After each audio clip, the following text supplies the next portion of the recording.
안녕하세요. 기도학교 오신 여러분을 진심으로 환영합니다.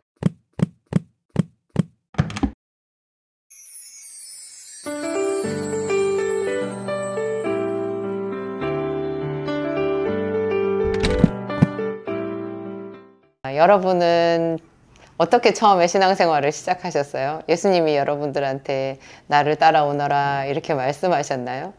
성경에 보면 나를 따라오너라 이렇게 말을 해가지고 그냥 그 말만 기록이 되어 있는데 모든 것을 버려두고 예수를 쫓으니라.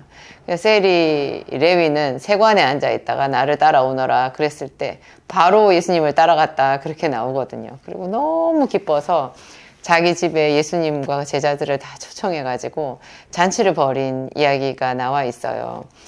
좀 이거 어떻게 된 거지? 왜 예수님이 그렇게 말만 했는데 옛날부터 알던 사이도 아닌 것 같고 근데 왜 나를 따라오너라 했을 때 자기의 모든 삶의 터전을 버리고 예수님을 쫓아갔다라는 것이 쉬운 일은 아니잖아요. 그런데 어떻게 베드로도 배와 그물을 다 버려두고 그 물고기 가득 잡아가지고 얼마나 만선의 기쁨이 있을 텐데 베드로는 그 배와 그물을 다 버려두고 예수님을 따라가고 또 옆에 다른 배에 있었던 요한, 야고보도 그렇게 다 버려두고 예수님을 따라가고 세관에 앉았던 레위도 예수님을 따라가고 그런 게 있잖아요.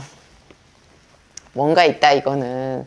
뭔가 있어. 어떻게 그냥 이렇게 쫓아갔다라는 게 말이 돼. 그런 생각을 하거든요.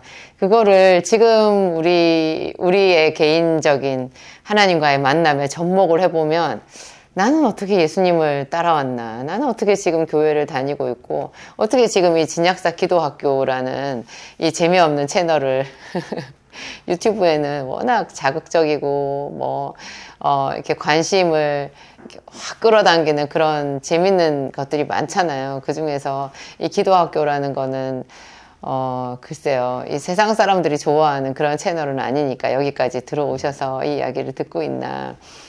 여러분들에게도 그 세리 레위나 그 베드로나 그런 사람들이 받았던 그 특별한 어떤 끌림의 기억들이 있는 거예요. 경험들이 있는 거예요. 그러니까 여기까지 지금 따라오신 거죠. 하나님은 그렇게 사람들을 한 사람씩 부르시는 것 같아요. 제가 좋아하는 성경 구절이 요한계시록 3장 20절인데 볼지어다 내가 문 밖에 서서 두드리노니 누구든지 내 음성을 듣고 문을 열면 내가 그에게로 들어가 그로 더불어 먹고 그는 나와 더불어 먹으리라. 그 구절 있잖아요. 누구든지 내 음성을 듣고 하나님의 음성이 어떻게 들려요? 문을 열면 또 내가 문 밖에 서서 두드리노니 그랬어요. 누구든지 내 음성을 듣고 문을 열면 하나님께서 어떻게 사람의 마음을 두드리시느냐 여러 가지 방법들이 있겠죠. 옆에 부모님을 통해서 친구를 통해서 목사님을 통해서 그냥 하나님이 다각도로 나의 마음을 두드리시거든요. 나를 부르시거든요. 그랬을 때 문을 열면 내 음성을 듣고 문을 열면 문은 누가 열어야 돼요? 문은 우리가 열어야 되는 거예요. 내가 열어야 되는 거지. 내 마음의 문은 내가 열어야 되는데 제가 예전에 어떤 그 20살 한 22~23살 먹었었나 그 청년한테 이 구절을 말을 했더니 그 청년의 대답이 지금까지 제가 잊혀버려지지가 않아요. 청년의 대답이 그냥 제 마음을 확 부수고 들어오셨으면 좋겠어요. 그러는 거예요. 그 청년이 얼마나 눌려있고 무기력한지 알겠죠.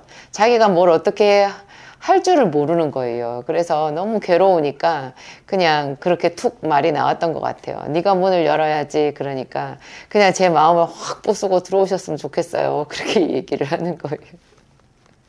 하나님은 그렇게 하시지 않잖아요. 하나님은 굉장히 인격적이시고 우리가 마음문을 열기를 원하시는데 그 마음문을 연다라는 게 뭔가 하잖아요. 그게 교회에 나오는 거고 그게 마음을 먹고 한번 말씀을 들어보는 거고 그걸 들어보면서 그 말씀이 어떤가 내가 생각해보고 그 말씀에 순종하겠다라고 이렇게 내가 결단을 내리는 거잖아요. 제가 내 마음문을 연다라는 거를 가장 확실하게 경험한 때가 있었는데요. 그때 제가 셋째 아이를 임신을 해가지고 거의 달 가까이 제법 배가 불렀을 때였고, 그때 제가 경기도 광명시 소화동에서 그 월세도 못 내는 그 약국을 2년째 하고 있을 때였어요. 근데 그때 제가 정말 무기력했거든요. 그러니까 매일매일 그러니까 약국에 나가서 조제실 바닥에다가 방석을 깔고 기도를 하기는 했었는데요. 매일매일 또 이게 제 삶이잖아요. 근데 이게 약국에 너무너무 손님이 없고 월세도 못 낼 지경이고 내가 아이를 낳으면 분유값을 감당할 그 형편이 안 됐었어요. 내가 아이를 낳으면 이제 쌀 걱정을 해야 될 정도로 그렇게 제가 참 요즘으로는 상상이 안 되죠. 사람들이 가난한 약사하니까 약사가 왜 가난해 이렇게 생각해요. 요즘 약사님들 연봉 굉장히 높거든요. 근데 그때는 그게 벌써 한 25년 더 전이잖아요. 그때는 그랬어요. 약사들 월급도 그렇게 세지 않았고 무엇보다 그 기간이 IMF 기간이었고요. 저는 그 동네 후미진 곳에 정말 그런 초라한 약국을 하고 있는 그 돈이 너무 없어서 그 약국을 접을 수도 없었고 저는 매일매일 그 약국에서 기도하면서 그 약국으로 손님들을 보내주기를 기도했는데 끄트머리에 하나님이 여기가 아니다라고 하셨었거든요. 세상에. 아니, 내가 그렇게 기도를 했고 지금 만삭이지 않냐고. 이제 곧 애를 낳아야 되는데 돈도 없는데 진작 돈이 있었으면 내가 그 약국을 접고 딴 데로 갔죠. 갈만 했으면 갔죠. 전들 거기서 맨날 그러고 있고 싶겠어요. 그 부도난 기아자동차 동네에서. 동네가 다 부도난 거였어요. 식당들도 다 문 닫았고 사람들도 전부 다 직장에서 잘려가지고 전부 다 가난에 허덕이고 있는 그런 때였거든요. 누가 새로 생긴 그 작은 약국에 와서 약을 사겠냐고요. 그래서 참 제가 기가 막힌 상태였는데 그때 하나님이 여기가 아니다라고 하셔가지고 근데 그 무렵이었어요. 그 무렵에 하나님이 아니다라고 하신 그 직후였던 것 같아요. 그때 제가 너무너무 속상하고 무기력해가지고 그랬어요. 제 마음에 아무것도 할 수 없었어요. 누군가가 약국도 다 이사를 해서 인테리어도 다 하고 거기 약도 다 세팅을 해놓고 날더러 딱 와서 몸만 와서 약국을 하라 그래도 못할 정도였어요. 그때 제 마음이 그랬어요. 제가 머릿속으로 그런 시뮬레이션을 해봤거든요. 근데 그때는 약국들이 전부 다 가격 경쟁도 굉장히 심했고 하여튼 제가 그게 손님이 없는 그 하루 종일 혼자 한가하게 있는 그 약국에 또 이렇게 젖어 들어가지고 그게 제 타성이 돼버린 거예요. 그래가지고 이제 다시 약국을 옮기면 손님도 많고 좀 이렇게 막 제가 적극적으로 부딪혀가면서 뭔가 경영을 해야 되잖아요. 그런 게 엄두가 안 나는 거죠. 제가 뭐 체력도 정신력도 다 바닥이었던 것 같아요. 그래서 나 아무것도 하기 싫어 막 그런 마음이 있었거든요. 그게 여러분 하루에 한 10시간, 8시간, 10시간 정도를 말씀 보고 기도에 전념한 저의 상태였어요. 말씀 보고 기도를 했는데도 제가 그렇게 눌려 있었다고요. 그랬는데 제가 이제 퇴근한다고 저녁에 셔터문을 내리고 밤 9시쯤 됐을 거예요. 그래서 혼자 터벅터벅 걸어가지고 그 신호등, 건널목 신호등 거기에 딱 서 있었거든요. 서 있었는데 제 마음속에 옛날 그 미국의 유명한 부흥사였던 캐더린 쿨만 여사도 그런 어떤 하나님과의 그 대단한 갈등이 있었던 적이 있었던데 그 비슷한 경험이었던 것 같아요. 나는 아무것도 못해요. 할 수 없어요. 나 아무것도 못한다고, 못하겠다고, 막 이거를 제가 계속 약국에서도 기도를 하면서도 그 마음을 갖고 있었던 것 같아요. 나를 보고 어쩌라고. 나는 지금 만삭이라고, 몸도 무겁다고, 지쳤다고, 돈도 없다고, 아무것도 못한다고 막 그게 있었는데요. 제가 그 건널목에 서가지고 퇴근해서 이제 가야 되는 거잖아요. 근데 제가 정말 그 하나님과 첨예한 대립. 하나님은 뭔가 나한테 여기가 아니다라고 하면서 어디를 뭔가 조치를 취하라고 얘기를 하시는 거잖아요. 근데 나는 못하겠다라고 얘기를 한 거예요. 내가 뭘 어떻게 하냐고. 나는 돈도 하나도 없다고. 어디로 가야 될지도 모른다고. 게다가 모든 거를 세팅을 해놓는다고 하더라도 내가 거기 가서 일할 자신도 없다고. 나 그 가격 부딪혀가면서 손님들 얼굴을 마주할 이제 그런 어떤 힘도 남아있지 않다고 막 그렇게 버텼잖아요. 그런데 그 건널목에 서가지고 제가 갑자기 뱉기를 들었어요. 알겠어요, 하나님. 하나님께서 하라고 그러면 할게요. 나는 도저히 할 수 없지만 하나님께서 하라고 그러면 저한테 하라고 그러시면 제가 한번 해볼게요. 한번 해볼게요. 그랬거든요. 한번 해볼게요. 그리고 그때 딱 생각났던 구절이요. 그 사무엘상에 나와 있는 그 사울에 대한 이야기였어요. 사울이 그 이스라엘의 왕으로 제비가 뽑혔는데도 불구하고 숨어 있었잖아요. 그랬는데 여호와의 영이 사울에게 임해서 그날 사울이 새 마음을 먹게 되었다고, 하나님이 그에게 새 마음을 주셨다라고 그랬거든요. 그 사무엘이 그에게 기름을 붓고 난 뒤에 사울에게 새 마음이 임했어요. 근데 그게 생각이 나더라고요. 사람에게 하나님이 새 마음을 주시는 거예요. 아까 제가 베드로나 그 사람들 이야기를 했잖아요. 베드로나 세리, 레위, 마태의 이야기도 했는데 그 사람들이 그렇게 자기 배와 그물을 지키고 또 세리는 세관을 지키고 삶의 터전 거기에 매여가지고 답답하면서도 거기에 있을 수밖에 없는 그런 사람들이었는데 왜 그 사람들이 갑자기 예수님을 따라 나서냐고요. 나를 따라오너라 그랬을 때 그 하나님의 말씀이, 예수님의 말씀이 임함과 동시에 그들의 마음에 새 빛이 임한 거예요. 말하자면 마음이 새로워진 거죠. 그래서 제가 그거를 딱 받아들인 거예요. 하나님, 저는 하기 싫지만 당신을 받아들이겠습니다. 하나님께서 저에게 새 마음을 주신다면 제가 한번 해볼게요. 한번 해볼게요. 그랬거든요. 그리고는 건널목을 딱 건너갔는데요. 신호등 보행자 신호가 와가지고 길을 딱 차도를 건너갔는데 길 건너편 저쪽으로 감과 동시에 세상에 제가 딴 사람이 되어 있더라고요. 여러분 상상이 되세요? 분명히 전데요. 제가 딴 사람이 되어 있더라고요. 제 마음에 어디서 그렇게 에너지가 나오는지. 근데 그 에너지가요, 저의 기쁨이었어요. 갑자기 이렇게 처져 있던 사람이 건널목을 건너갔는데 제가 어디서 그런 에너지를 받았을까요? 그러니까는 제가 제 마음의 문을 열은 거죠. 하나님, 저는 도저히 못하겠지만 주님 저에게 오시는 것을 제가 허락할게요. 주님 들어오세요. 저를 새롭게 해주세요. 이렇게 한 거예요. 하나님이 하라고 하시니까 제가 해볼게요. 그랬을 때 내가 그에게로 들어가 그로 더불어 먹고 그는 나와 더불어 먹으리라. 그때 그게요, 기쁨이었어요. 굉장히 기쁨이었어요. 여러분 기쁨을 선택하시겠어요? 아니면 눌려가지고 짜증이 잔뜩 나가지고 모든 사람이 원망스럽고 살기 싫고 이런 자리에 머물러 있겠어요? 그냥 하나님께 내 마음에 들어오시라고 하면 되더라고요. 그러면 하나님이 저를 새롭게 하시면 제가 거기에 순응해서 새 사람이 한번 되어 볼게요. 제가 한번 해볼게요. 그렇게 한 거잖아요.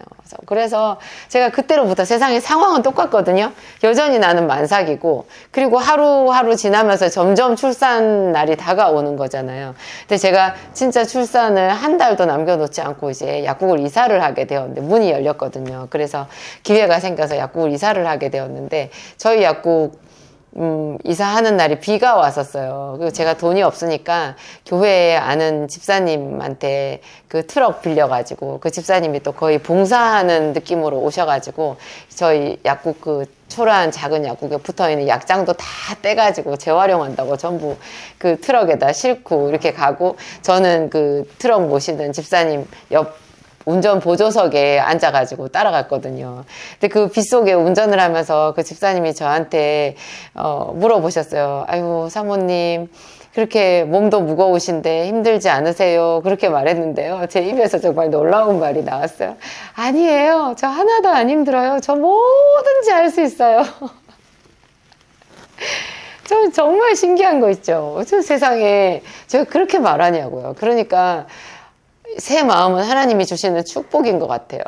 이게 우리는 상황 때문에 내가 슬프고 눌리고 힘들다라고 생각하는데요. 하나님의 영으로 충만함을 받지 못해서 사실은 힘든 거예요. 하나님의 성령이 우리 안에 임하시고 우리가 그 성령을 받아들이잖아요. 성령이 임하시옵소서. 제가 그 앞에 그렇게 기도를 했지만 그냥 환경을 바꿔달라고만 기도를 했지 저를 바꿔달라고 기도하지 않은 것 같아요. 하나님이 저희 안에 오셔서 하나님의 일을 하세요. 제가 한번 해볼게요. 제가 해볼게. 근데 이게 그렇게 어렵더라고요. 어떤 사람은 그래요. 자기 도저히 용서하지 못하는 사람이 있는데 하나님이 자기에게 오셔서 자기가 그 미워하던 그 사람을 사랑하게 될까봐 그게 싫은 거예요. 그래서 입으로는 용서하게 해달라고 하면서도 이를 바득바득 갈면서 이렇게 미움의 자리에 머물러 있는 거죠. 그러니까는 정말 진심으로 마음은 열어야 되는 것 같아요. 하나님께서 제게 새 힘을 주시면 제가 용서해 볼게요. 하나님은 하실 수 있잖아요. 제가 제 마음을 당신께 드릴게요. 이렇게 해서 문을 열어야 되는 거죠. 그런 문을 연 사람들이 모험의 걸음, 모험의 길을 떠날 수 있는 것 같아요. 아브라함도 그래서 하란을 떠나서 가나안 땅에 올 수 있었잖아요. 네 본토 친척 아비집을 떠나서 내가 너에게 지시할 땅으로 가라. 그것이 새로운 걸음이거든요. 그거 정말 힘든데 아브라함도 그의 아내 사라도 그 길을 따라 나선 거잖아요. 따라 나선 것. 한번 해볼게요. 보이는 것 없이 따라 나서는 거거든요. 어떻게 될지 알 수 없어요. 하나님이 나보다 더 선하시다. 그분을 따라가면 좋은 일이 있을 것이다. 그분이 옳으시다. 나보다 그분이 더 나에게 좋은 거 주시는 분이시고 하여튼 내가 생각할 때는 이 길은 아닌 것 같아도 그분이 나보다 더 옳으시다라는 것을 내 행동으로 입술로 인정해 드리는 거예요. 그랬을 때 성령께서 우리 안에 오셔가지고 새 일을 나타내시는 거거든요. 그래서 예수님이 베드로한테 내가 너로 사람을 낚는 어부가 되게 하리라 이렇게 얘기하셨고, 그래서 베드로는 그 이후로 정말 무수한 모험을 하고 나중에 성령 받아서 진짜 하나님의 사람으로 길이 남게 되었잖아요. 베드로에게만 그런 음성을 주신 거 아니고 우리 한 사람 한 사람에게도 하나님이 다 나를 따라오너라, 나를 따라오너라, 내게 마음을 열어라, 내가 너의 인생을 새롭게 해주마, 이렇게 말씀하시는 거라는 생각이 들어요. 저도 제가 암 선고를 받았을 때 굉장히 놀랐고 어떻게 나에게 이런 일이 있지? 그럼 난 이제 어떻게 해야 되지? 그랬는데 갑자기 그때 지금이야말로 내가 정말 내 믿음을 보일 때구나. 이런 어려움이 생겼을 때 그동안 내가 늘 고백해왔던 내가 하나님을 사랑한다라고 말한 그것을 확실하게 하나님 앞에 보여드릴 때가 되었구나. 찬양하고 더 감사하고 지금 이 자리에서 내가 하나님께서 원하시는 기뻐하시는 믿음을 한번 보여봐야 되겠다 생각하니까 그렇게 두렵지 않더라고요. 그래서 제가 잘 견뎌 온 것 같아요. 정말 하루하루가 힘들었거든요. 잠도 못 자고 먹지도 못하고 그 항암 수술 후유증 때문에 제가 암이 재발하는 거는 생각지도 않아요. 저는 거기까지는 고민할 여지도 없어요. 그냥 매일매일 사는 것 이 자체가 저한테는 숙제였거든요. 최고의 과제였거든요. 이거 어떻게 살아내냐고, 오늘 밤은 또 어떻게 견디냐고. 한 잠도 못 자고 새벽 5시까지 계속 거실을 뱅글뱅글 돈 적도 많이 있었거든요. 누울 수가 없어가지고. 이런 모든 것 속에서, 이 과정 속에서 제가 더 하나님을 깊이 체험한 것 같고, 언제는 제가 그때 아마 항암하고 수술하고 항암하고 한 6개월 채 안 지났을 때였던 것 같은데, 그때 제가 밤새도록 거의 잠을 못 잤었거든요. 하루에 쪽잠으로 한 3시간 정도 자고, 그 생활을 제가 한 1년 반 넘게 한 것 같아요. 쪽잠으로 3시간도 연이어서 못 자고 그냥 자다 깨다 어떻게 짜맞추기 해서 3시간 4시간 그렇게 자면서 매일매일 생활을 했는데요. 새벽이 되면 제가 무조건 교회를 갔어요. 눕지를 못하니까 집안이 너무너무 답답하잖아요. 그래서 그 추운 겨울에 제가 우리 교회 성전을 향해서 걸어갔는데, 그럼 성전을 향해서 걸어가면 안에 들어가서 예배를 드리든지 기도를 해야 되잖아요. 근데 들어가서 앉을 체력이 안 되는 거예요. 앉을 수가 없어요. 기도를 할 체력도 안 돼요. 그냥 제가 걸어 다니는 게 그림자 같아요. 힘이 하나도 없고 그림자같이 그 길을 다녔는데요.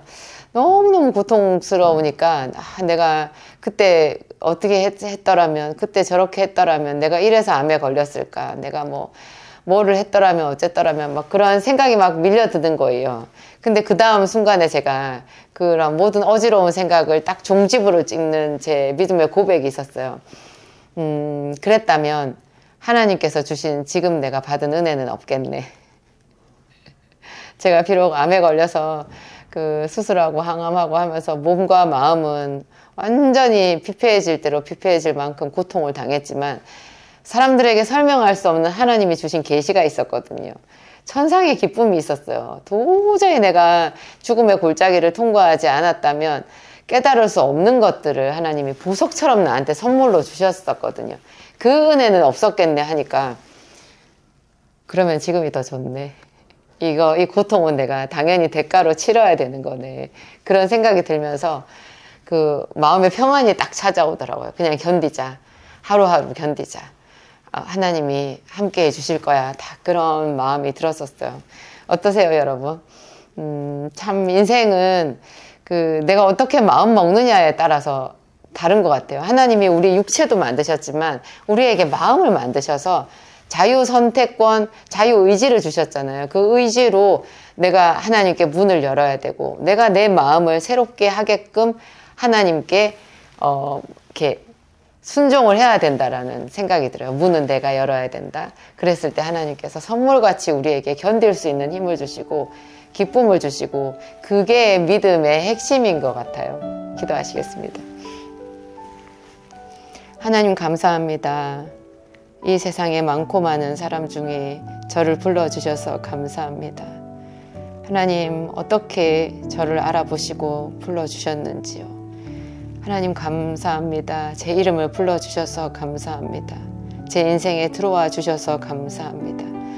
그 과정에 그 옛날에 힘들었던 이런 고통을 통하여서 당신께서 얼마나 우리를 사랑하시는지 사랑하는 방식이 어떤 것인지 깨달을 수 있게 해주셔서 감사하고 또 그 일을 통하여 사람들에게 말할 수 있게 해주셔서 또한 감사합니다.